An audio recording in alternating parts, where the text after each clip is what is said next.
All right, what's up, folks? Rich Van Tassel with you, giving you our NBA preview for the 2016-2017 NBA season. Going to give you the projections, where I figured the teams will finish in both conferences right now. Looking at the Eastern Conference, may come as a surprise to some people. I believe that the Toronto Raptors are going to finish first in the conference this year. I expect them to be a 60-win team. Now, part of that is the fact that the Toronto Raptors are a quality team, of course. And part of that has to do with the fact that I think Cleveland will coast for the most part during the regular season as they try to get healthy. I expect Toronto to be right around 60 wins. I'm not going to give exacts. I'm not going to figure out the schedules all the way around, all that, with the 82-game schedule. It's one thing for the NFL. It's another thing for the NBA season. Of course, with the Toronto Raptors, they have the Kyle Lowry and DeMar DeRozan backcourt duo. That's where they make their bones in this league. That's where their offense comes from. But you look, the departure of Bismack Biyombo will be serious. He was a good player off the bench, but Jonas Valanciunas coming back at center should be healthy for the year, and that will provide some much-needed power on the front line. They, of course, bring in Jared Sullinger. I think that'll help with Bismack Biyombo departure. The big thing is Norman Powell, the second-year guy coming in now. I thought he had a quality year as a rookie, and I expect him to continue that moving forward. So, Toronto, right around 60 wins, of course, this season. Look for them to be a serious playoff team, possibly winning that conference. We'll have to see how it goes for them. They made strides in the playoffs last year. Second place team, right around 55 wins, the Cleveland Cavaliers. Again, do I think Toronto is necessarily the better team? No. I expect that Cleveland is going to try to coast, though, throughout most of this season. That's how they do it with LeBron James, especially getting at his age. He will turn 32 on New Year's Eve. So you know that, especially last year, the way they were doing it, they played a ton of games, of course, winning the championship. You had the Olympics where LeBron James played in.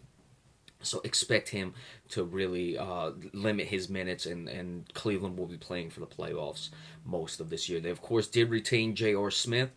There was a lot of contract discussions with him going on this season. They kept him. He provides much needed punch off the bench. Let's see what Kevin Love is going to bring this year. He has not been the consistent player he had been in Minnesota during his time here with Cleveland.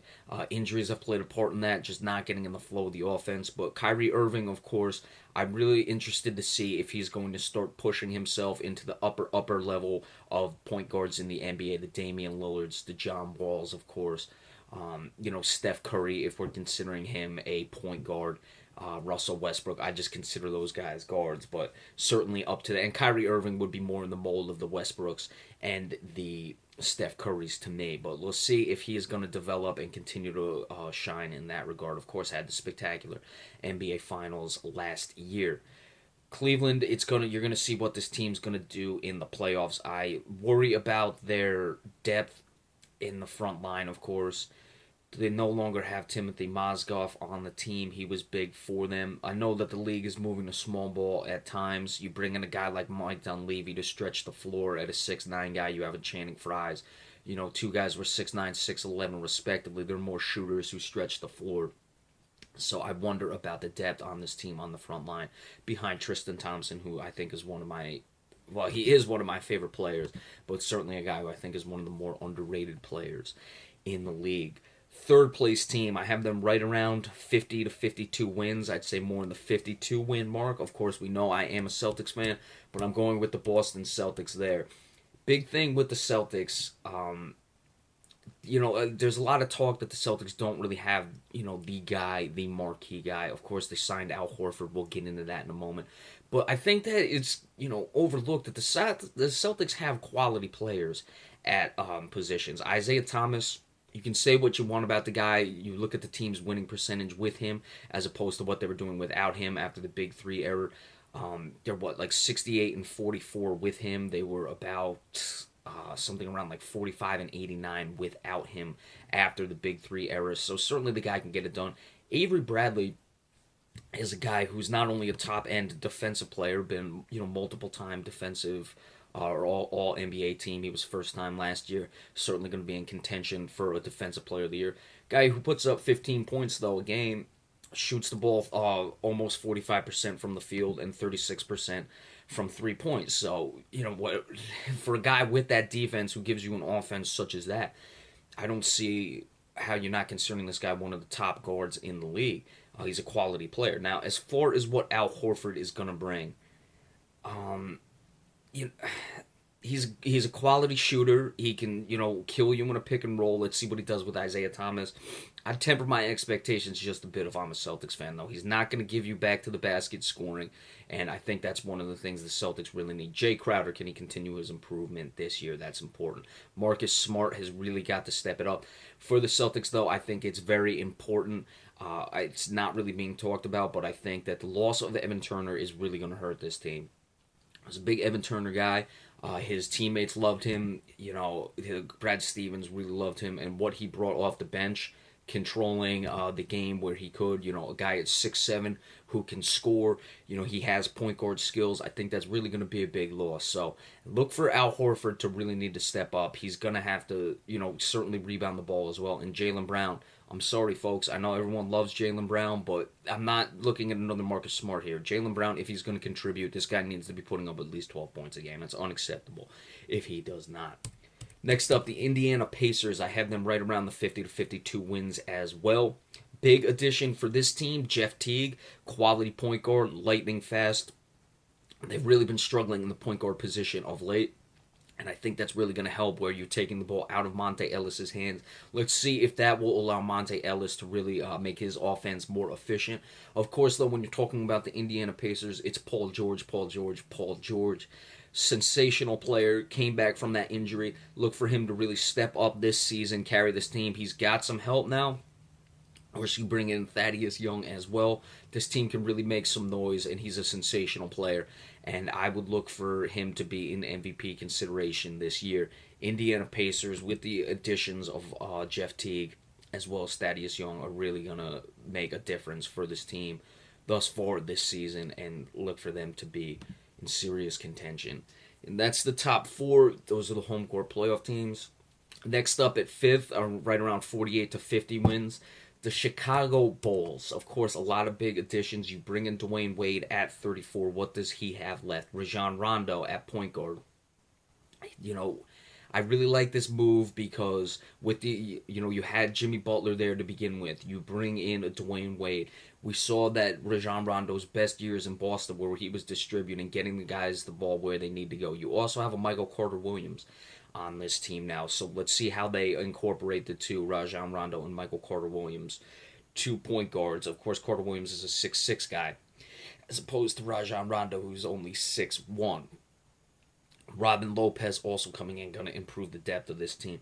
I really like a guy, Doug McDermott, off the bench. I'm going to be watching him this year, see what he can bring. Of course, you draft Denzel Valentine.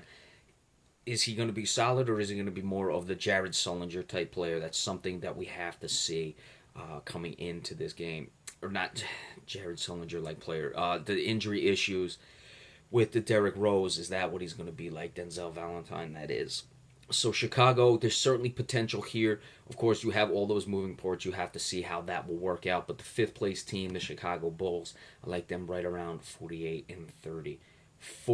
Fifth place team, New York Knicks, 45 to 47 wins here. Of course, you bring in Derrick Rose. His injury is making an issue. The guy, I like Brandon Jennings, always been a smooth point guard. They struggled in the point guard play. So let's see how that allows them to do. You have Joakim Noah. I consider that more of a push, bringing him in to replace Robin Lopez. Carmelo Anthony, at 32 years of age. I've never been the biggest Carmelo fan. I think he's getting a lot of heat. I also think the Knicks are getting a lot of heat in Phil Jackson. You're talking about a team that won 17 games the year before, won 32 games last year. They improved by 15 wins. They're making the additions. They'll see what's going to happen. Jeff Hornacek at the coach, though. I don't know if they're going to run the triangle, what they're going to do, how the triangle is going to work with these type of players they have. Kristaps Porzingis, of course, we know what he can do, a 7'3" guy who can stretch the floor like that. I worry about this team's, inside scoring, though, so I'm not sure how much that's going to add to things. So we'll have to see what happens with the New York Knicks this year, but that's one of the more important things to look for, is how they're going to incorporate the new players they have, Courtney Lee as well, in the triangle offense. Seventh place team, really tough this because this team could rise high. This team could fall. The Washington Wizards team I was high on last year did not have the good year. Let's see if they're able to rebound. Simple with this team. The John Wall, Bradley Beal dynamic, two sensational players. John Wall's a sensational player. Bradley Beal deals with the injuries. You have the guys, the Marchant Gortats in the middle. You no longer have Nene, who you lose, so that Twin Tower thing is no longer there. You bring in a Markieff Morris. Let's see if he can fill the role, a younger guy in the Nene situation. That's important for them. Their guard play is good. It's their front court play that struggles. They had it with Nene, and they had it with Marchant Gortat. It struggled last season. Otto Porter Jr., I don't think has come along enough since coming into the league. Still a young guy, so we'll see what he can do. Marcus Thornton, in addition, who can score off the bench. Washington, I have them right around about 45 to 47, as well as the Knicks. This team, they could bounce back and go high, go low. It's going to be interesting to see where they go from here. 8th place team. I was going back and forth with this one. I'm giving it to the Detroit Pistons, who had a good year last year, right around 42 to 44 wins. Reggie Jackson runs things. He's really been able to shine since coming over from Oklahoma City and given a chance to play. Of course, you have the other Morris brother, Marcus Morris. He's certainly improved since coming to Detroit as well. Andre Drummond, very good player as well. Kentavious Caldwell-Pope. You have a young unit here, and let's see if they can continue to build off what they did last year. Reggie Jackson is the key to this team. 9th place team, right around 40 to 41 wins. I'm going with the Milwaukee Bucks. Milwaukee has been disappointed at times. They haven't really been able to improve. Let's see if they'll finally allow Craig Monroe to really develop. You bring in a Matthew Dellavedova, a guy who's a good bench player, does things as well. Giannis Antetokounmpo. Michael Beasley now on the team, a guy who's still only 27 years of age, so he's never really been able to find it. Miles Plumlee coming in. You've added some depth, you've added some quality players, but it's really going to come down to Greg Monroe. Is he going to establish himself, and are they going to run an offense for him? I know the league today is not necessarily built for big guys. Chris Middleton as well. I don't think Chris Middleton should be making $15 million, but he's going to have to really play well and be a guy who can lead this team if they want to have any success. 10th place team, we have the Charlotte Hornets. Now, the Hornets made the playoffs last year. They won 48 games. It's surprising that I'm going with such a drop here. They do lose Jeremy Lin, who was a good bench player for them. I'm looking at Frank Kaminsky. What can he do? How well can he improve this team? Of course, you have Al Jefferson, the injury problems. You no longer have Al Jefferson, but he had injury problems throughout his time there, so no longer on the team. Let's see how that's going to hurt them as well. Kemba Walker's really the star of the show there. But the losses of Al Jefferson, the losses of Jeremy Lin, Michael Kidd-Gilchrist is going to have to pick up his play, and I think that's one of the reasons why this team will struggle. 11th place team, the Miami Heat. You have the losses. Chris Bosh on the roster. We'll have to see how that develops. It doesn't appear he's going to play. Dwayne Wade, the long-time player there, is gone. Whatever Dwayne Wade had, he was still better than most there, and this team really looks poor now, and they may drop even worse than this. I would have had Charlotte around 38 to 40 wins. I have Miami around the 35 to 47 win. Not much here. You're going to see this team really start to fall off in that regard because they've just lost everything thus far. They had the big three. LeBron James, of course, left a few years ago. Now that Dwayne Wade and Chris Bosh appears to be gone, you're really looking at a team that's basically decimated.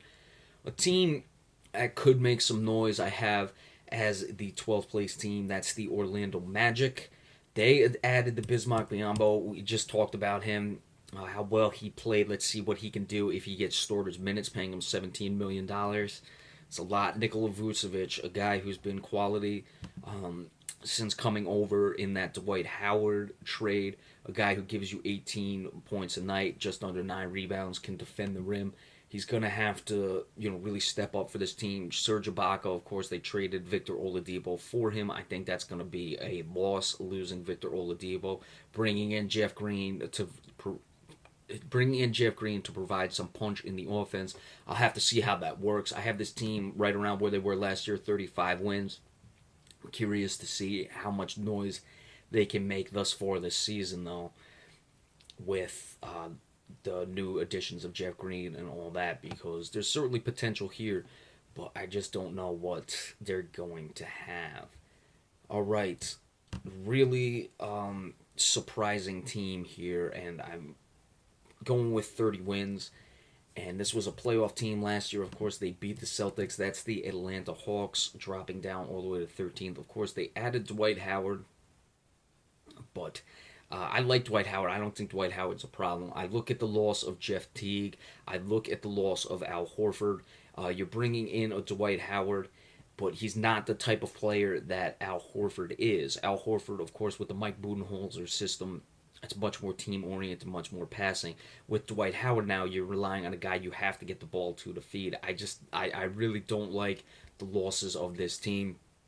It's going to be much harder on Kyle Korver. Of course, Paul Millsap is a sensational player, but I like Atlanta really falling down and being around 32 wins. The loss is just too much, and the addition of Dwight Howard, I don't agree that he's been this problem child people make him out to be, but he just doesn't fit the system the way Al Horford did. So I have Atlanta falling. I could be wrong about this one, but in the 13th place team, the Atlanta Hawks, around 30 wins. This is when it really starts to drop off. The Philadelphia 76ers, I think they'll improve in a sense, but how could you not? You won 9 games last year. I have them coming up around 23, 24 wins. The draft of Ben Simmons, number 1. Let's see if Embiid can finally play. Nerlens Noel, Jahlil Okafor, you have all those guys. Look for trades with this team as well. At least allow this team to be proficient and somewhat professional, because it's really been a joke of late. And of course, the last place team in this conference, I have the Brooklyn Nets. They bring in Jeremy Lin. They were able to acquire Isaiah Whitehead, that is, drafted from Seton Hall here in New Jersey. I think he's a good player. He's going to take some time to develop, but I think a guy who will be on the rise